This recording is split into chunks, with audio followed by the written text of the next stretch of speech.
Hey guys, what's up? And I'm gonna put this out there again. This is part 2 of Fresh. Hopefully, you do see this. Because there's some things about me that nobody understands. And like I said last night, if you couldn't hear me, just put in the comments use headphones and volume up. Because I forgot OBS had my mic aux a little bit down. I wanted to talk about this because it's a needed option and it's needed to be said for years, and I just really didn't have the balls to talk about it. And I really think it should be put out there for everyone, even Fun Fact and all of freshest subscribers who think they will want to attack me, my kid, or my family, because one in particular is from Louisiana and he's near my area and he figured out who I was. I was walking today to bring my son to school and he noticed me and he scared me with the gun uh, and tried to say if I ever say anything to Fresh or Fun Fact, my son will get shot in the face, or worse, I will get shot in the face. Kind of put that into logic that one of his subscribers would know where I live because I've never put out my location to anyone. I'm just from Louisiana. I would never put out my location. Only people that will know my location is the ones I'm close to on reality and Discord, Snapchat, and other places as well. I I came to the conclusion that, I did some wrong things. Yeah, I said some things about Fun Fact and FreshGaming that when they unlisted the video, I made a 57.19-minute video explaining what they did wrong. And mostly FreshGaming took it by heart, but I want to explain why I made that video. I was high that night. And when I was high that night, you don't really take stuff by heart when a person's on drugs, like basically weed. I was high because I was going through what people would say PTSD or abuse. And I didn't like what I was going through. I didn't like how people were treating me. I just thought maybe on that night I'd calm myself down and do some, I don't know, videos.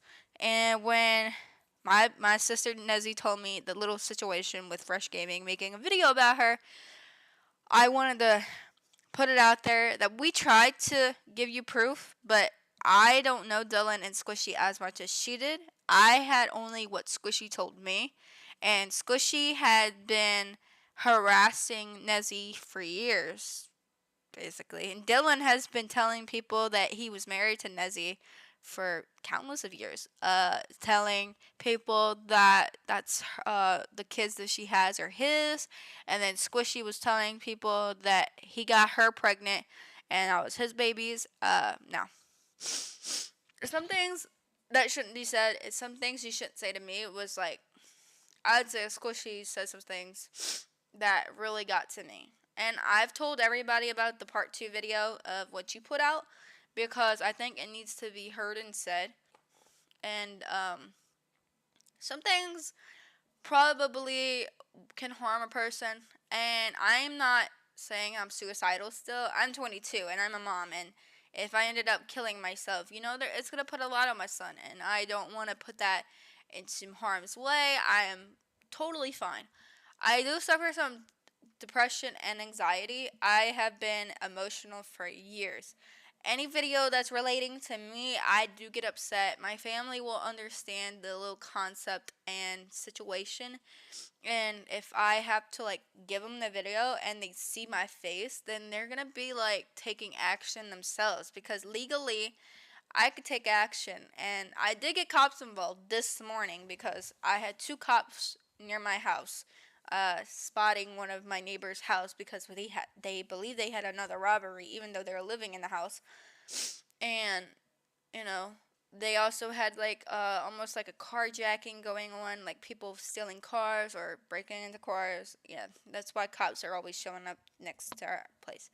I told them what went down, and then they asked me if I added you on anything that they could track IP from any sort of socials and any sort of app I use. They can track an IP to find your location, and they will put legal actions on you.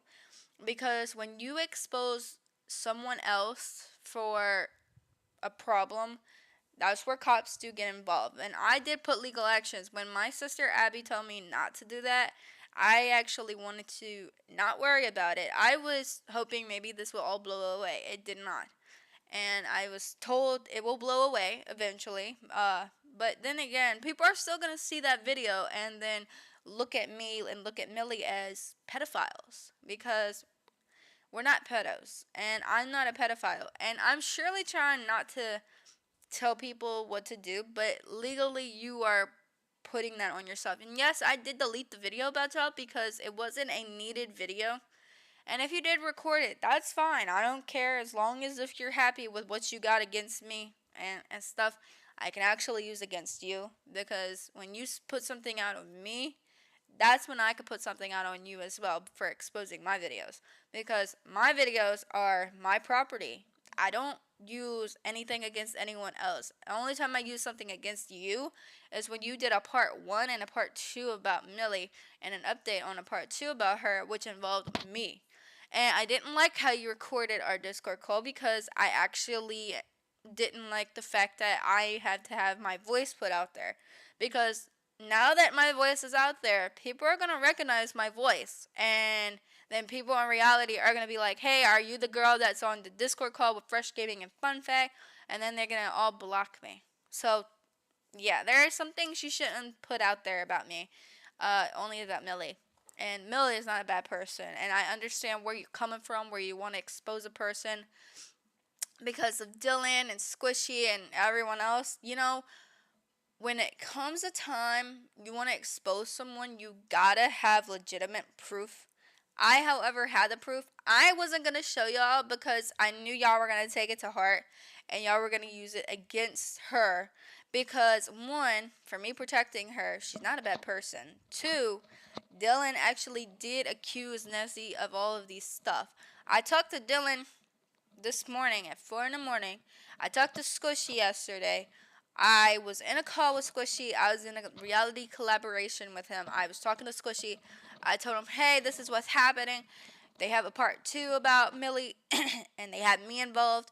And then he got really upset, saying that they shouldn't have involved you because this is about Millie, you know. And then he said he was going to get a hold of y'all and stuff like that. Yeah, that's kind of where it led. Dylan, however, I told him about the part 2 where I was involved. Dylan is actually my friend now. Yeah, I could say that now. Dylan's my friend. Dylan and me actually, he talks to my Uncle Tanner, and my Uncle Tanner got him to make amends with me. Thank you, by the way. He's so nice to me now. And I told Dylan about the part 2. I said, hey, Dylan, they made a part 2 about Millie, but fun twist, I'm in it. My face is in it, and he saw my face. I said, I'm the girl with the pink hair holding a pink juice box. Guys, I have never been violated my entire life. Sorry, I'm currently sick. My nose hurt. I've never been violated in my entire life. But when he used one of my videos from my taste testing and half-mouth juice blocks, I took it as a threat. Because he took one of my images from my YouTube videos to put in his video. And I understand why he wanted to do that, because it's to put it out there that me and Millie are crazy. We are not crazy. We are perfectly sane. We are normal human beings. We got kids. We got boyfriends, and we got a life. And some people may understand that, you know, what shouldn't be said should never be said on the internet, because now that my family knows that this is going down, my mom and my brother and my stepdad and my grandparents and my dad in general all will see that video, and if I had to send them the link, they will do something about it. My mom already saw the video. My best friend Sunny already saw the video, and everybody on my socials saw my video. Everyone. I put it out there to everybody that I was being targeted and stuff, that I was being put out there for defending my best friend who's like a sister to me. And no, we're not legally blood related. It's not role play related. It's called online siblings because online, my mom has my mom has these friends who she calls sisters. So she's my best friend. She's like a sister to me. So she's been there for me for my ups and downs. And to be honest, I thank her for that because she's been there for me from the day one since Yuki hurt my feelings and stuff like that. And stuff in general that should be used.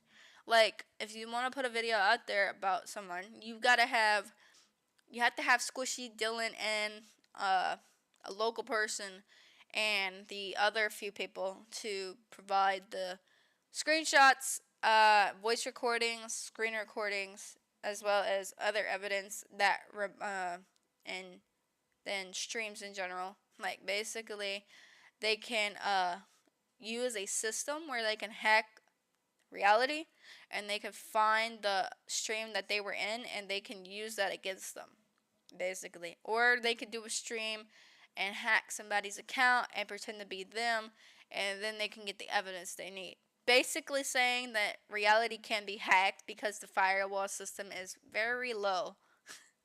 Because everyone's hacking these days, and I'm pretty sure Silver's been hacking again, and I don't know if I'm able to get back into any accounts that I used to have because, yeah. So, there's a lot. Regarding what FreshGaming put out about a part 2 update about Millie, I was involved on that. I wanted to put it out there for FreshGaming. Like I'm saying, I suffer from depression and anxiety. I get emotional. When somebody puts me out there on the spot, I do get targeted, IRL wise. And I get death threats on my YouTube videos, my roleplay videos, and especially my video of my son coming home from the hospital when he was itty bitty. When Grayson came home, I made a video about Grayson's home, and I was scrolling through my comments, and I see 2 comments saying, that I'm going to be the next pedophile, and that I will end up raping my child, and that I must have already raped him, or, that my son, somebody said that I'm too racist, that, whites should not have a black baby. They said the N-word real good. Like the one that Martin Luther King says, Negroes. He said, no white should have a Negro baby. And it pissed me off because I'm not racist, because I talk to, my friends are blacks, and I have black friends, and I've been through hell and back, and my friends are all not white. My friends are not always white. Like, I do have white friends. I have black friends too. I'm not racist because I talk to some of my friends, and it's kind of like taking a toll on me because some people do have mixed children, and it's not against the law. And it's definitely not against the law, trust me. I mean, I love my son to death. I love him with all my heart, and I love how I raised him. I raised him to be a good little boy. Even though at times y'all can tell when he's actually being bad, y'all will know. Because he has been bad this entire weekend. I can't explain how many times I tried to tell him to stop jumping on the couch, or stop jumping in the bed, or stop doing all of this, stop peeing in the bed, or stop hitting me, or stuff like that.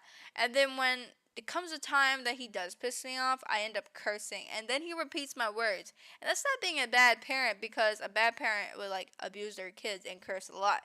My son keeps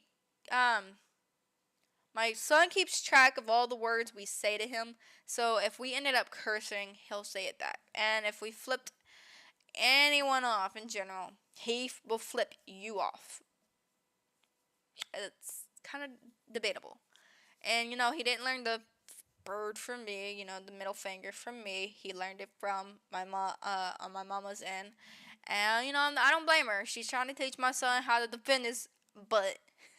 And it's kind of funny, because, I've been blamed for so much. I've been blamed for the bird.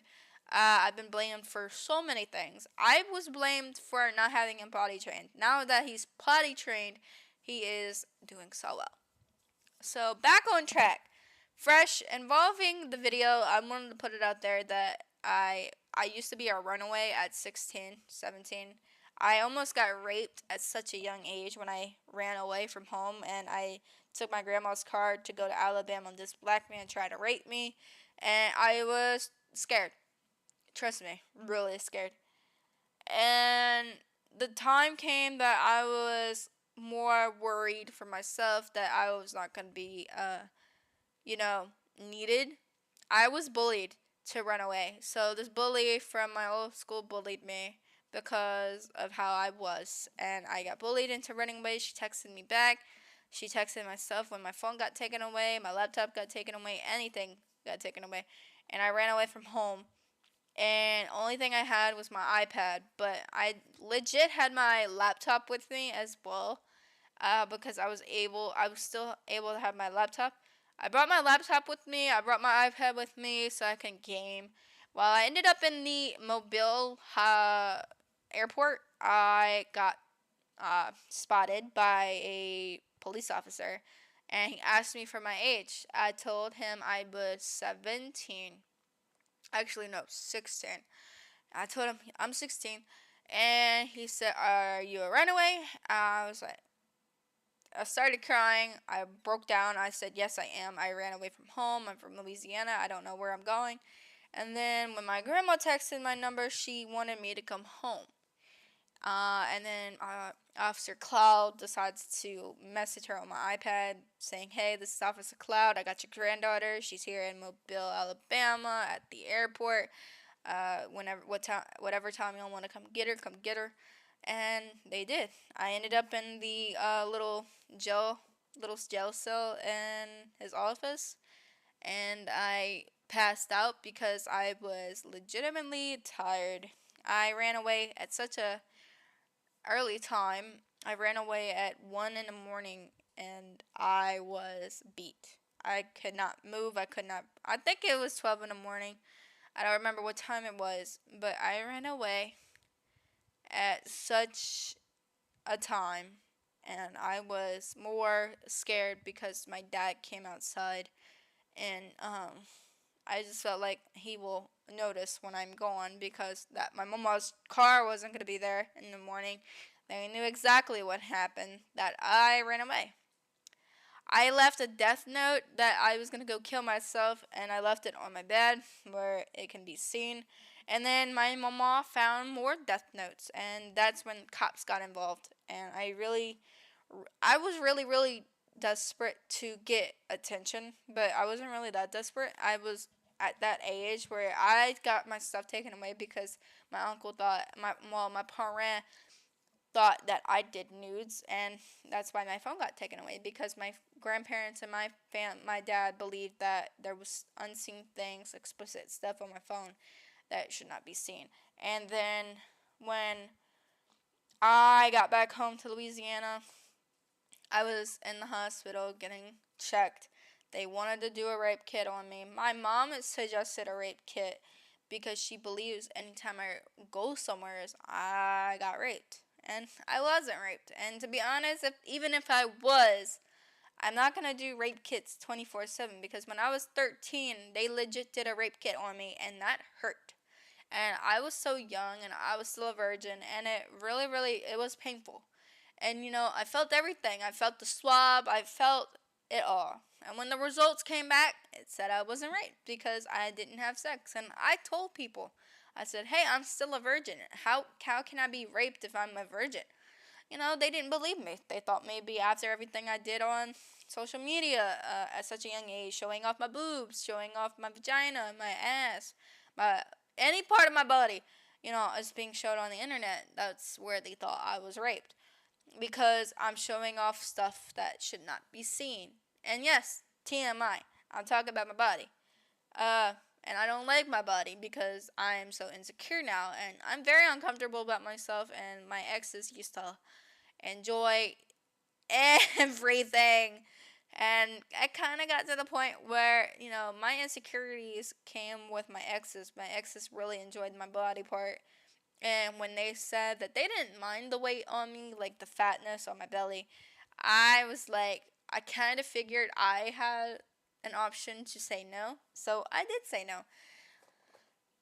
Back to the whenever I was in a hospital, they wanted to do their rape kit, but they never did because I was never raped. I was still a virgin until I was 18. So when I turned 18, I was not a virgin. Actually, my grandpa died on 2017. So I believe I ran away at 17 of 2018. I think I did. So I believe when my papa passed, I ran away because when I lost my boyfriend Nick, and when my papa passed away, I was so depressed and I was going through some stuff through hell. I think it was 2018 because I think I did run away on 2018. I don't remember. I'm not too sure. No, it was 2017. I did run away on 2017 because no, 2016 because 2017 was my first ever concert. Holy shit. Now I remember. Because I went to Bio Country Superfest on 2017, and that's my first ever concert. My first ever 2-day concert.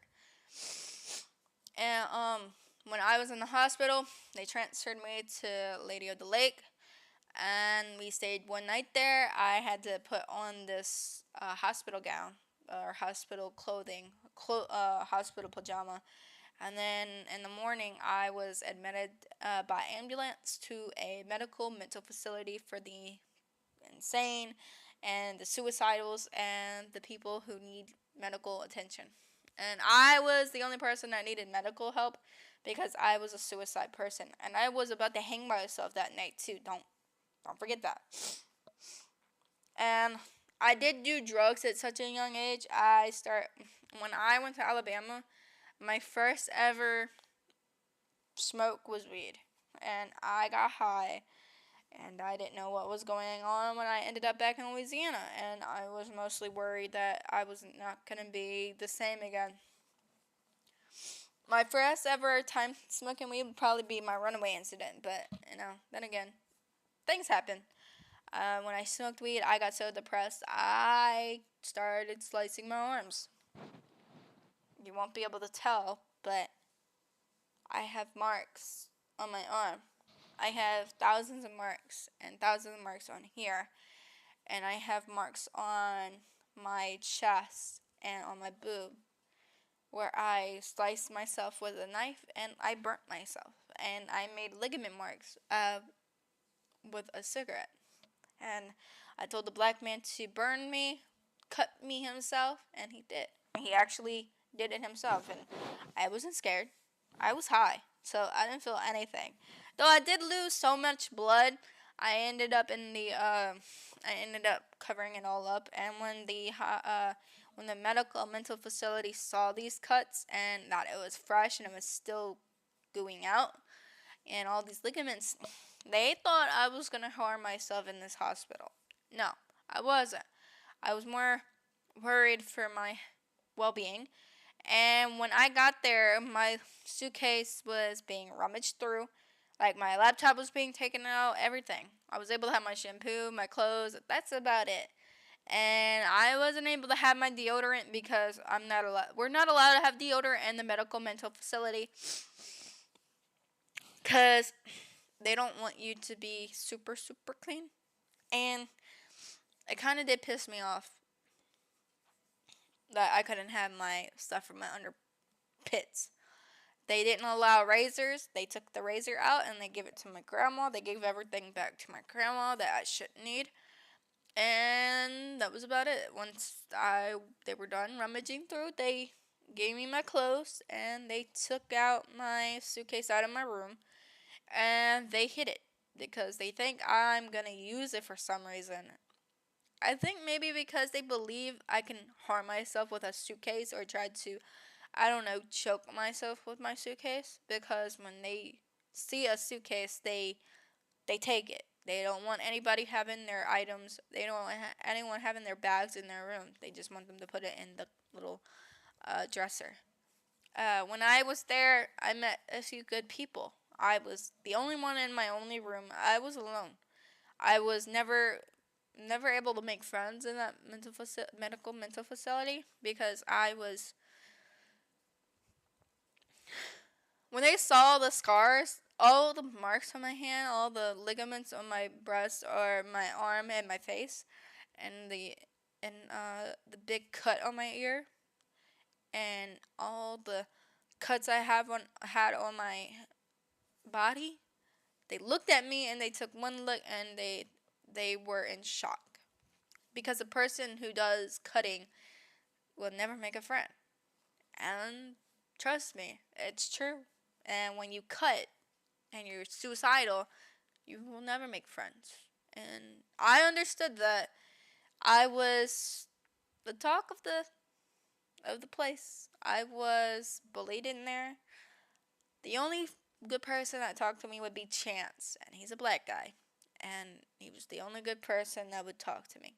Then there's Mackenzie, who's the white little girl who knows my sister and knows my sister's best friend, Blackwood, and stuff like that.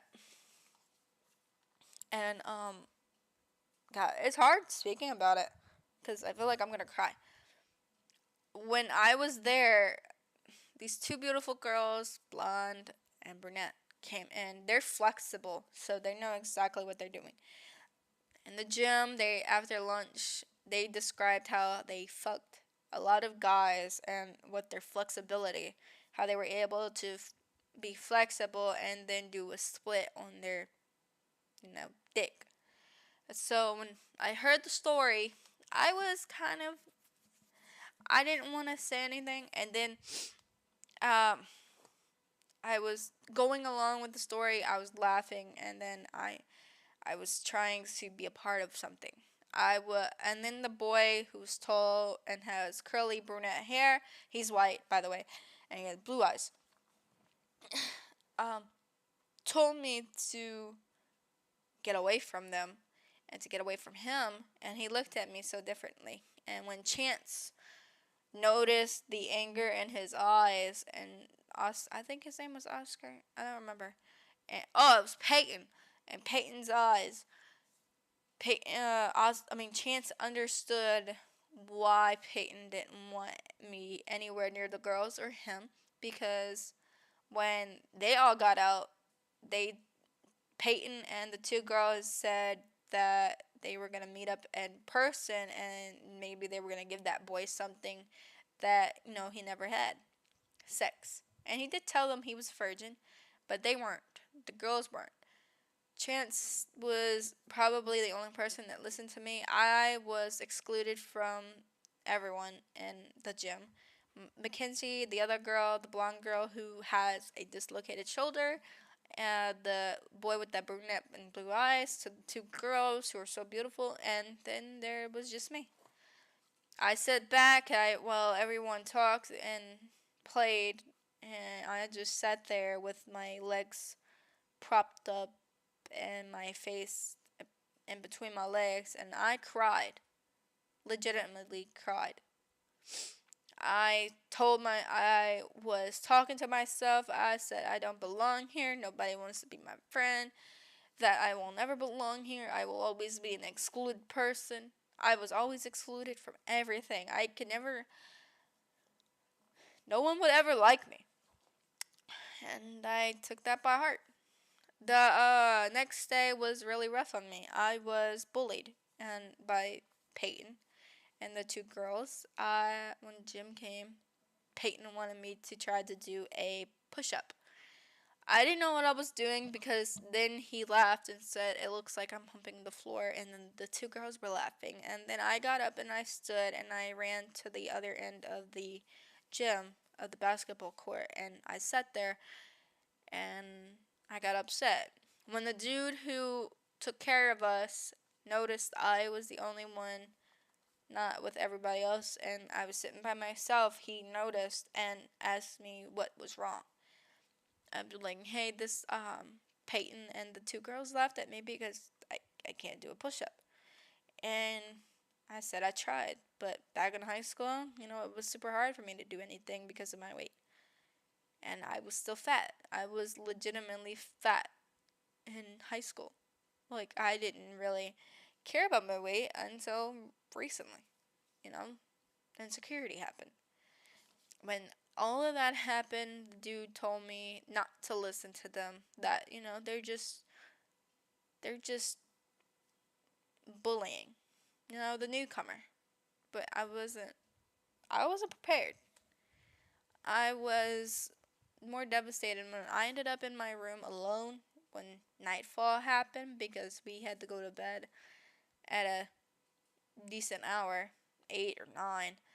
And I didn't do what most people did. I didn't get out of my room and I didn't watch a movie in the lounge or had a snack. I just went to my room and I read my book. I had a book with me. I was able to have my book because I was able to read. I got bored, so I just read. And I was fine with that. So when all of that happened, I just stayed in my room. I had my light. I had that night light on that they give us. I think it was a night light. I don't remember. Not too sure. But I kept my light on in my room, and I decided to read. And when nightfall came, I actually slept early because I wasn't really. I wasn't really.